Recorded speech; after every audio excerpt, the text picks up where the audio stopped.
मेरा नाम डॉक्टर गुफ्तार अहमद है और मैं डॉक्टर महमूद हाशमी हूँ जी। आज हम बात करने आए हैं एक ऐसे टॉपिक के ऊपर जो रिलेटिवली कम सुना गया है।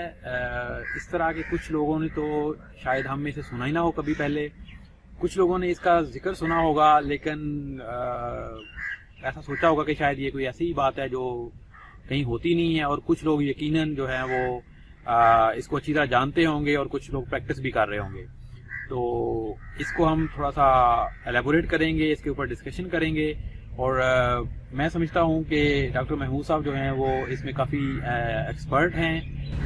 इनके कुछ अपने एक्सपीरियंसेस हैं वो हम भी शेयर करेंगे, लेकिन स्टार्ट के अंदर हम जो है वो बात करेंगे कि ये इन जनरल के क्या टॉपिक है हमारा आज का, and that is home schooling. जी डॉक्टर साहब, क्या है होम स्कूलिंग? ये कोई बात? होम स्कूलिंग तालीम का ही एक जरिया है। जैसे कि आप प्राइवेट स्कूलों में तालीम देते हैं, अच्छा, और इसमें आपने घर में तालीम देनी है, और इस चीज का ख्याल रखा जाता है कि तालीम के साथ साथ हमने बच्चे को तरबियत भी प्रोवाइड करनी है। अच्छा, कोई मुख्तलिफ तरीका नहीं है, जिस तरह स्कूल में सीखेगा आपने घर में आके सिखाना। सही। तो घर में सीखने को हम होम स्कूलिंग कह रहे हैं? बिल्कुल ऐसे ही है। अच्छा, तो बच्चा स्कूल कब जाएगा? बच्चा स्कूल नहीं जाएगा, हफ्ते में किसी दिन भी नहीं जाएगा? हफ्ते में किसी दिन भी नहीं जाएगा। इसमें सबसे मजे की बात घर में ही रहेगा, वो घर में रहेगा, उसके वालिदैन उसे सिखाएंगे, अच्छा, उसे सब्जेक्ट पढ़ाएंगे, तो इस तरह की चीजें हैं। अच्छा, सही सही जी। तो ये बताएं कि ये कहाँ क्यों हम करना चाहते हैं होम स्कूलिंग? क्या मतलब अगर कोई बंदा जो है वो क्यों ये चाहेगा कि वो होम स्कूलिंग करवाए बच्चों को? अच्छा, होम स्कूलिंग का देखें, अगर आप ये चाहते हैं कि आपके बच्चा जो है उसको इंडिविजुअलाइज लर्निंग वो करना चाहिए। स्कूलों में क्या होता है, स्कूल में जब बच्चा जाता है ना, तो एक क्लास में 40 बच्चे होते हैं, 30 बच्चे होंगे, 40 होंगे, तो उनमें से और टीचर एक है, और उस 40 मिनट के अंदर उसने 40 बच्चों पे भी फोकस करना है और देखना है हर बच्चा लर्न करते करते आगे जा रहा है। तो मेरे ख्याल में ये टाइम बहुत कम है, और टीचर टू स्टूडेंट रेशो बहुत ज्यादा है। ठीक है, स्टूडेंट बहुत ज्यादा है एक टीचर के अंदर, तो उस वजह से अगर आप पर्सनल तौर पे उसको करोगे तो आप उसको ज्यादा बेहतर टाइम दे सकते हैं। जी बिल्कुल। अगर यानी इसमें ये है कि आप एक बंदे पे टाइम दे रहे हैं, ऐसा ही है, वहाँ पे एक बंदा 40 लोगों पे टाइम दे रहा है, तो ये एक डिफरेंस है। और आप ये भी देखें कि वो जो 40 बंदों पे जो टाइम दे रहा है, 40 मिनट के अंदर उसमें मल्टीपल काम भी करने हैं, अटेंडेंस भी लेनी है, बच्चों को चुप भी कराना है, वो वाइट अपने ब्लैक बोर्ड पे या व्हाइट बोर्ड पे लिखना भी है, फिर ये भी मेक श्योर करना है कि वो बच्चे भी इसको कॉपी कर लें, सारी वो नकल उतार लें, और उसके बाद वो सीखना शुरू करेंगे। सही। तो इसमें जो है वो किस लेवल तक जो है वो होम स्कूलिंग करवाई जाती है लोग बच्चों को?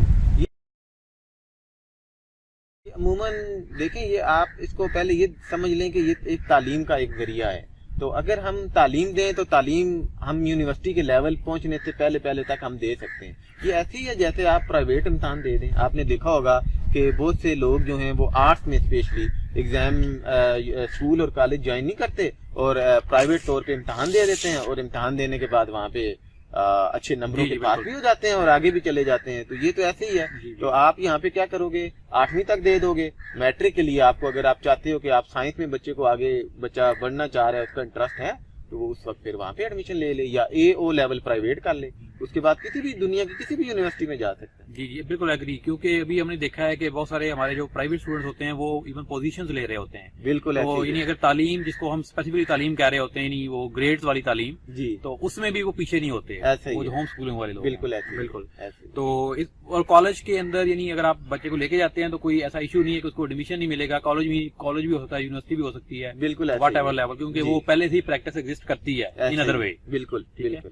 तो इसमें ऐसी कोई हमें फियर नहीं है कि हम जो है वो पढ़ाएंगे तो हमारे एडमिशन कैसे मिलेगा। अभी उसके पास सर्टिफिकेट नहीं होगा क्लास 7 का, तो 8 में उसको एडमिशन नहीं मिलेगा, या 8 का नहीं है तो 9 में नहीं मिलेगा। बिल्कुल ऐसा कुछ नहीं है, ऐसा कुछ। तो नॉर्मली असल में यानी ये सवाल इसलिए ज़हन में आ रहा है कि जैसे कोई भी बच्चा, हम अपने बच्चे को किसी दूसरे स्कूल में लेके जाते हैं, तो क्या होता है वो स्कूल कहता है इसका सर्टिफिकेट दिखाएं, किस क्लास का सर्टिफिकेट, कौन सी क्लास की हुई है। तो लेकिन अगर नहीं भी है तो फिर भी वो ऐसा कोई इशू नहीं है। मतलब अगर आप फिर वो क्या करते हैं, वो कहते हैं अच्छा ठीक है आप टेस्ट दे दें, हमारे स्कूल का टेस्ट दे दें, ये क्लियर कर लेते हैं तो हम आपको रख लेते हैं। अमूमन ऐसे चल रहे होते हैं। बिल्कुल।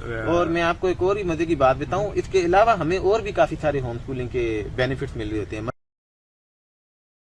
مثلاً آپ یہ دیکھیں میں بچے کو اسکول میں گھر میں پڑھا رہا ہوں تو میں نے کسی دن میں نے چھٹی کرنی ہے, میں کہتا ہوں چلو جی آج گھومنے پھرنے چلیں, تو میں جس دن گھومنے پھرنے کسی بھی پارک میں یا بچوں کی انٹرٹینمنٹ والی جگہ کوئی بھی ہے, تھیم پارک ہے, اس میں جاؤں گا, وہاں پہ رش نہیں ہوگا. بالکل صحیح کہہ رہے ہیں. تو بالکل سکون کے ساتھ بچہ کھیلے گا, کھیل کود کے آ جائے گا. نہ مجھے صبح رش آور پہ بچہ اسکول جا رہا ہے, نہ صبح اس نے 8 بجے سے لے کے 2 بجے تک 3 بجے تک جو ہے وہ اسکول میں رہنا ہے, کھانا کھایا نہیں کھایا. اس کی گھر میں رہ کے نا گروتھ بھی اچھی ہو رہی ہے اور ساری چیزیں جو ہے نا وہ بہتر ہو رہی ہیں, بہتر اچھے انداز سے. بالکل صحیح کہہ رہے ہیں. اچھا, اس میں عام طور پہ ہمیں ایسے لگتا ہے جب ہم ہوم اسکولنگ سوچتے ہیں اور یہ ساری بات سوچتے ہیں تو ایسے لگتا ہے کہ یہ ان لوگوں کے لیے ہے جس کے جو ماں باپ ہیں جن بچوں کے وہ کچھ نہیں کام کرتے اور تو وہ یہی کام کریں گے. تو آپ کیا کہتے ہیں اس بارے میں؟ نہیں دیکھیے, میں اگر آپ یہ کہہ رہے ہیں کہ میں نکما ہوں یا میری وائف ہرگز یہ مطلب نہیں ہے. میں یہ کہنا, دیکھیں میں جاب کرتا ہوں اور پڑھاتا ہوں یونیورسٹی میں, پروفیسر ہوں, اور وائف جو ہے وہ میری ہاؤس وائف ہے. تو ہم ٹائم تھوڑا سا مینج کر لیتے ہیں. ٹائم ایسے مینج ہوتا ہے کہ ہم اس کے 2 ویز ہو سکتے ہیں. یا میں صبح یونیورسٹی آنے سے پہلے بچوں کو کچھ ہوم ورک دے دیتا ہوں, کچھ کام بتا دیتا ہوں, سمجھا دیتا ہوں, وہ کر لیتے ہیں. اور کبھی کبھی ایسے بھی ہوتا ہے مجھے یونیورسٹی جلدی آنا پڑتا ہے تو میں شام کو رات کو ان کو بتا دیتا ہوں, بیٹھتے ہیں ہم گپے شپے مارتے ہیں اور کھیل کود میں پڑھاتا ہوں. یہ نہیں کہ ادھر کوئی سختی کر رہا ہوں, کچھ نہیں, اور وہ بھی کھیل کود میں سیکھ رہے ہوتے ہیں. جی, میں اپنے سننے والوں کو بتا دوں کہ یہ ہم جو ڈاکٹر صاحب ہیں ان کے اپنے بچے جو ہیں یہ ہوم اسکولنگ کروا رہے ہیں ان کو, تو اس کانٹیکس میں یہ بات کر رہے ہیں. تو ان سے ہم مزید ان کے اپنے پرسنل جو ایکسپیرینس ہیں وہ ہم لیٹر آن ان سے پوچھیں گے. جی, مجھے خوشی ہوگی آپ کوئی بھی آئی گاٹ اٹ بتانا چاہیں. تو اچھا, اب ایسے لگتا ہے میں یہ سمجھتا ہوں کہ آپ جو آپ بات کر رہے ہیں اس سے کہ یہ ہوم اسکولنگ جو ایک اچھا آپشن ہے اور اس کے اندر جو کاسٹ انوالو ہے وہ بھی شاید ہم اپنے لحاظ سے پیرنٹس جو ہیں اس کو بہتر مینج کر سکتے ہیں. بالکل آپ کیا کہتے ہیں؟ بالکل صحیح کہہ رہے ہیں آپ. دیکھیں جس طرح اسکول کی کاسٹ ویری کرتی ہے نا, آپ نے اپنی جیب کے مطابق بچے کو اسکول میں ایڈمیشن دیتے ہیں, تو اسی طرح یہاں بھی وہی چیز ہے کہ آپ کس لیول پہ کتنے ایکسپینس کے ساتھ آپ بچے کو بہتر تعلیم کی طرف آگے لے کے جانا چاہتے ہیں وہ آپ لے کے جا سکتے ہیں. یہ ٹوٹل آپ کے اوپر ہے. تو آپ اپنے خرچے کے اندر رہتے ہوئے یہ ساری چیزیں مینج کر سکتے ہیں, آپ کو اوور برڈن نہیں ہونا پڑتا. تو اس میں سب سے دوسری بھی جو ایک پلس پوائنٹ آتا ہے سب سے بڑا وہ یہ بھی ہے. میں اب آپ سے جو ہے اگلا سوال جو یہ کرنے والا ہوں کہ کتنے لوگ ہیں جو آپ کو کوئی اندازہ ہے کہ کتنے لوگ ہیں جو ہوم اسکولنگ کروا رہے ہیں, یا صرف ایک اکیلے آپ ہی ہیں پورے پاکستان کے اندر؟ نہیں, ایسا نہیں جو ہے, ہوم اسکولنگ کروا رہے ہیں. ایسا بالکل بھی نہیں ہے. اصل میں ہوم اسکولر کی نا کمیونٹی بنی ہوتی ہے, تو ہم اس کمیونٹی میں بیٹھتے ہیں, آتے جاتے ہیں, تو اندازاً 15,000 سے 20,000 پورے پاکستان میں ایسے لوگ ہیں جو کہ ہوم اسکولنگ کروا رہے ہیں اور سکسیسفل جا رہے ہیں اور بڑے مطمئن ہیں, سیٹسفائیڈ ہیں. جی. اچھا, اب اگلی جو بات یہ ہے کہ ان 15-20,000 بچوں کے علاوہ جو باقی بچے ہیں وہ سارے اسکول جاتے ہیں, وہاں ڈفرنٹ لوگوں سے ملتے ہیں, ان کو سوشل ایکٹیویٹیز کائنڈ آف وہاں ملتی ہیں. تو آپ کو نہیں لگتا کہ گھر میں بچوں کو بٹھا کے کمرے میں بند کر کے ان کو کتابیں دے کے اور بس ان کو بٹھا دینا, تو یہ ایک بہت بڑی جو اپرچونٹی ہے وہ مس کر رہے ہیں, وہ اس کو آپ کیسے دیکھتے ہیں؟ دیکھیں ایسا بالکل بھی نہیں ہے, اور ہم لوگ کیا کرتے ہیں کہ اپنے بچوں کو سوشلائز کرنے کے لیے اپنی انرجی اپنا ٹائم لگانا پڑتا ہے.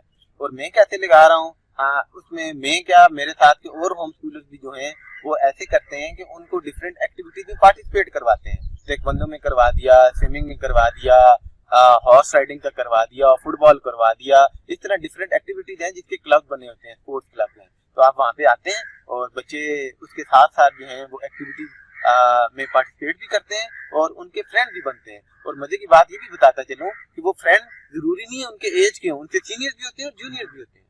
تو اس میں یہ چیز بھی اچھی ہے کہ ایسا نہیں ہے کہ صرف ایک ہی ایج کے بچوں کو آپ سوشلائز کرا رہے ہیں, آپ ان کی ہر بچوں کے بڑوں سے بھی اور جونیئر سے بھی ان کی سلام دعا ہوتی ہے. چلیں, بہت اچھی میرا خیال آج ہماری بات چیت رہی ہے, تو اس پہ ہم دوبارہ بھی ضرور بات کریں گے ضرور. تو ملتے ہیں ہم اگلی ویڈیو میں. آپ لوگوں کے خیر خواہ ڈاکٹر گفتار احمد, ڈاکٹر محمود ہاشمی.